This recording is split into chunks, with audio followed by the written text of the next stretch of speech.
እንግዲህ ሁሉም ለከትና መቼም ወሰን አለ። እኔ ግራህን ሲመቱ ቀኙን ስጥ የሚባል እምነት የለኝም። በተለይ እንደዚህ አይነት የአካባቢያችን እብሪተኞች ደግሞ የሚገባቸው ቋንቋ ዲፕሎማሲ ሳይሆን አፍጫቸው ማለት ነው።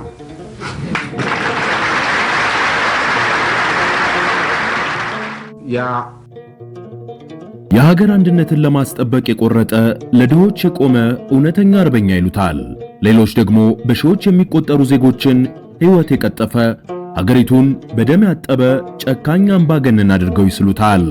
ሁሉ ይውደሙ ይውደሙ ይውደሙ።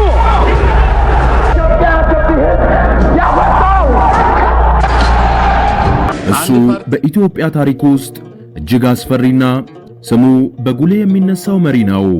ኮሎኔል መንግስቱ ኃይለማርያም ከቀላል ወታደርነት ተነስቶ የጥንታዊቷን የኢትዮጵያን ኢምፓየር የመጨረሻ ንጉሥ አፄ ኃይለ ሥላሴን ከስልጣን ያስወረደው፣ ለ17 ዓመታት ሀገሪቱን በብረት እጅ የመራው፣ እንዲሁም በመጨረሻም በአውሮፕላን ተሳፍሮ ወደ ዚምባብዌ የተሰደደው የዚህ ሰው እውነተኛ ታሪክ ምንድነው?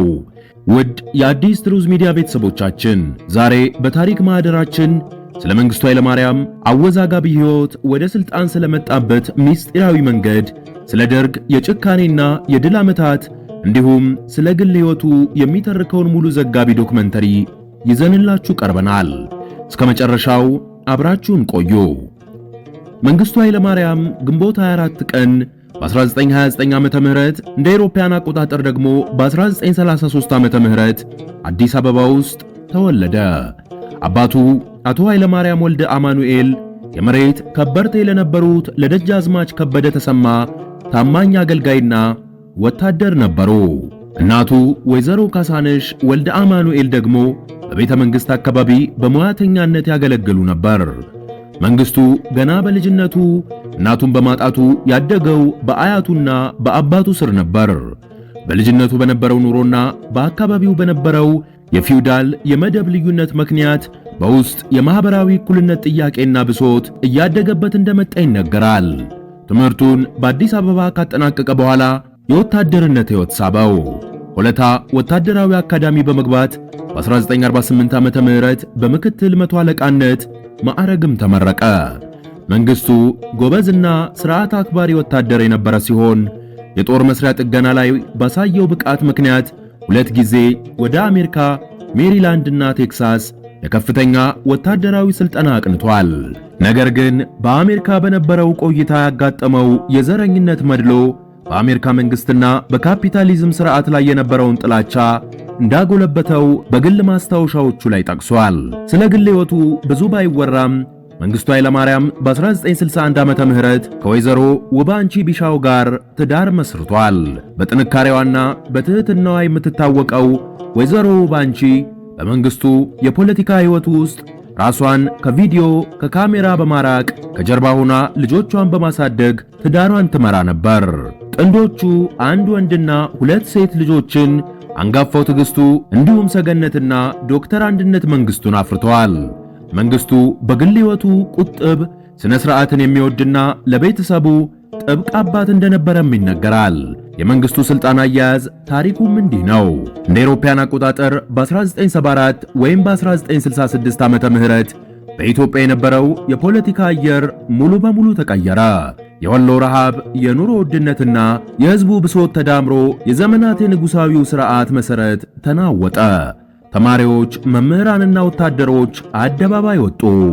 በዚህ መሃል በተለያዩ የጦርነት ክፍሎች ያሉ ወታደሮች ሀገሪቱን ከመበታተን ለመታደግ በሚል ሰኔ 1966 ዓመተ ምህረት የምልአተ ጦር አስተባባሪ ኮሚቴ ወይም በአጭሩ ደርግ የተባለው ስብስብን መሰረቱ። ደርግ ከተለያዩ የጦር ክፍሎች የተወከሉ 120 ወታደሮችን የያዘም ነበር። ሻለቃ መንግስቱ ኃይለማርያም ከሐረር ከ3ኛ ክፍለ ጦር ተወክሎ ወደ አዲስ አበባ መጣ። መንግስቱ በደርግ ስብሰባዎቹ ላይ ባሳየው የማሳመን ችሎታ፣ ቆራጥ ውሳኔ አሰጣጥና አስደናቂ የአነጋገር ዘይቤ ኦራቶሪ ስኪል በፍጥነት የኮሚቴው የመጀመሪያ ምክትል ሊቀመንበር ለመሆን በቃ። መስከረም 2 ቀን በ1967 ዓመተ ምህረት ደርግ አፄ ኃይለ ሥላሴን ከስልጣን አወረደ። የ3000 ዘመን የንጉሳዊ ታሪክም አበቃ። ደርግ በመጀመሪያ ሌተናር ጄኔራል አማን አንዶምን በመቀጠል ደግሞ ብርጋዴር ጄኔራል ተፈሪ በንቲን በሊቀመንበርነት ቢያስቀምጥም ከጀርባ ሆኖ እውነተኛውን ስልጣን የተቆጣጠረው ግን ሻለቃ መንግስቱ ኃይለማርያም ነበር። የመንግስቱ ወደ ስልጣን የመጣበት መንገድ ግን አልጋ በአልጋ አልነበረም። በደርግ ውስጥ በነበረው የስልጣን ሽኩቻ ምክንያት ብዙ ደም ፈሷል። ህዳር 14 ቀን በ1967 ዓ.ም የደርግ ሊቀመንበር የነበሩት ጄኔራል አማን አንዶም በቤታቸው በተደረገ ተኩስ ተገደሉ። በዚያው ምሽት የ60ዎቹ ባለስልጣናት ግድያም ተፈጸመ። የአፄ ኃይለ ሥላሴ መኳንንት ጠቅላይ ሚኒስቴርና የጦር ጄኔራሎች ያለ ፍርድ በአንድ ምሽት ተረሸኑ። ነገር ግን ትልቁ የቤተ መንግሥት መፈንቅለ መንግሥት የተካሄደው የካቲት 3 ቀን በ1969 ዓመተ ምህረት ነበር። በወቅቱ የደርግ ሊቀመንበር የነበሩት ጄኔራል ተፈሪ በንቲና የመንግስቱ ተቃዋሚ የነበሩት የደርግ አባላት በቤተ መንግሥት ውስጥ ስብሰባ ላይ እያሉ በመንግስቱ ታማኝ ኃይሎች ድንገተኛ ተኩስ ተከፈተባቸው። ጄኔራል ተፈሪ በንቲና 7 ከፍተኛ የደርግ አባላት በዚያው ተገደሉ። በማግስቱ መንግስቱ ኃይለማርያም የደርግ ፍጹም ሊቀመንበርና የጦር ኃይሎች ጠቅላይ አዛዥ ሆኖ በይፋ ስልጣኑን ተቆጣጠረ። ስልጣኑን እንደጨበጠ ሀገሪቱ ወደ ከፍተኛ የእርስ በእርስ ትርምስ ውስጥ ገባች። የግራ ዘመን ፓርቲዎች በተለይም የኢትዮጵያ ሕዝባዊ አብዮታዊ ፓርቲ ኢሃፓ በደርግ ላይ ነጭ ሽብር የተባለ የከተማ ሽምቅ ውጊያ በመጀመር የደርግ ደጋፊዎችን መግደሉን ተያያዘው። መንግስቱ ኃይለማርያም ለዚህ የሰጠው ምላሽ እጅግ ዘግናኝ ነበር።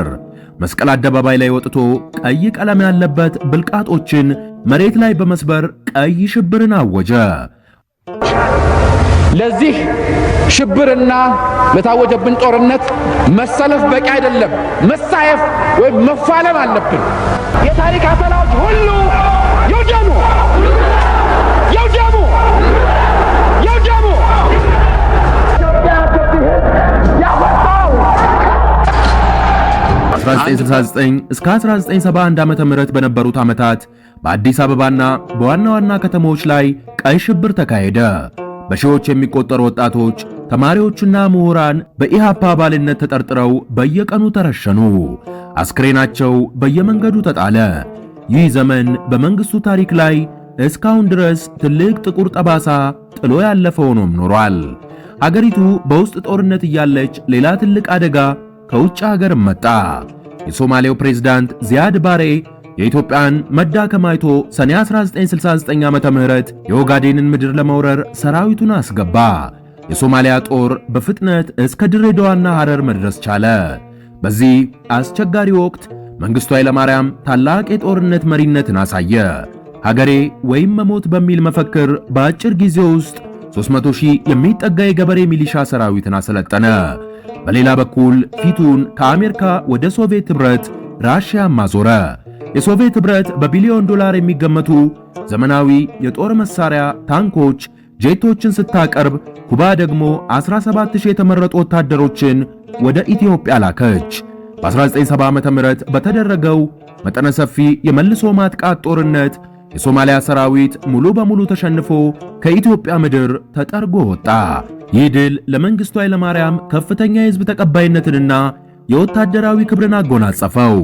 ከዚህ ድል በኋላ መንግስቱ ሀገሪቱን ሙሉ በሙሉ ወደ ኮሚኒዝም ወይም ሶሻሊዝም ስርዓት ቀየራት።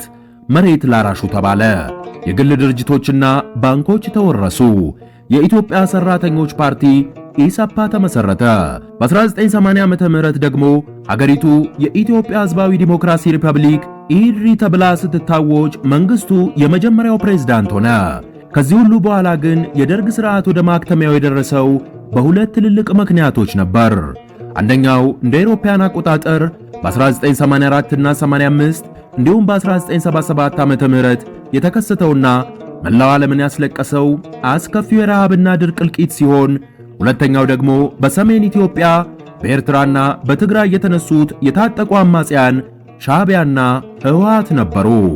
የሶቪየት ኅብረት መፈራረስ ተከትሎ የጦር መሳሪያ እርዳታውም ቆመ። የኢትዮጵያ ሰራዊት በሰሜኑ ጦርነት በተከታታይ ሽንፈትን ማስተናገድ ጀመረ። መንግስቱ ኃይለማርያም የቱንም ያህል ሰራዊቱን ቢመለምል የጦር አዛዦች መክዳትና የህዝቡ የጦርነት መሰልቸት ውድቀቱን አፋጠነው። በመጨረሻም ግንቦት 13 ቀን በ1983 ዓመተ ምህረት ፕሬዝዳንት መንግስቱ ኃይለማርያም የጦር ግንባር እጎበኛለሁ በሚል ሰበብ ከአዲስ አበባ በአውሮፕላን ተነስተው በቀጥታ ወደ ናይሮቢ በመቀጠልም ወደ ዚምባብዌ ተሰደዱ። ከሳምንታት በኋላ የአማጽያኑ ጦር አዲስ አበባን ተቆጣጠረ። የ17 ዓመቱ የደርግ አገዛዝ በይፋ አበቃ። ኮሎኔል መንግስቱ ኃይለማርያም ዛሬም ድረስ በሀገሪቱ የፍትህ አካላት በሌሉበት በዘር ማጥፋት ወንጀል የሞት ፍርድ ተፈርዶባቸው በዚምባብዌ ፕሬዝዳንት ሮበርት ሙጋቤ ጥበቃ ስር በሐራሬ በስደት ሕይወታቸውን እየመሩ ይገኛል። የቅዠት ማስታወሻ የተሰኙ የታሪክ መጽሐፍቶችንም ለንባብ አብቅተዋል። የኮሎኔል መንግስቱ ኃይለማርያም ታሪክ የኢትዮጵያ የጥቁርና ነጭ ታሪክ አካል ነው። አንዳንዶች ለሀገሩ ዳር ድንበር የሞተ ጀግና ሲሉ ያሞግሱታል። ሌሎች ደግሞ በትውልድ ላይ ትልቅ ጠባሳ ጥሎ ያለፈ አምባገነን ይሉታል። እናንተስ ስለ መንግስቱ ኃይለማርያም ቆይታ ምን ታስባላችሁ? ታሪኩን እንዴት ትመዝኑታላችሁ? ሐሳባችሁን በኮሜንት መስጫው ላይ አስፍሩልን። ቪዲዮን ከወደዳችሁት ላይክ እና ሼር ማድረጋችሁን እንዲሁም መሰል ታሪካዊ ዘጋቢ ፊልሞችን በፍጥነት እንዲደርሳችሁ የትክክለኛውን የአዲስ ትሩዝ ቻናልን ሰብስክራይብ ማድረጋችሁ እንዳይረሱ። በሚቀጥለው አስደናቂ ታሪክ እስክንገናኝ ቸር ቆዩልን።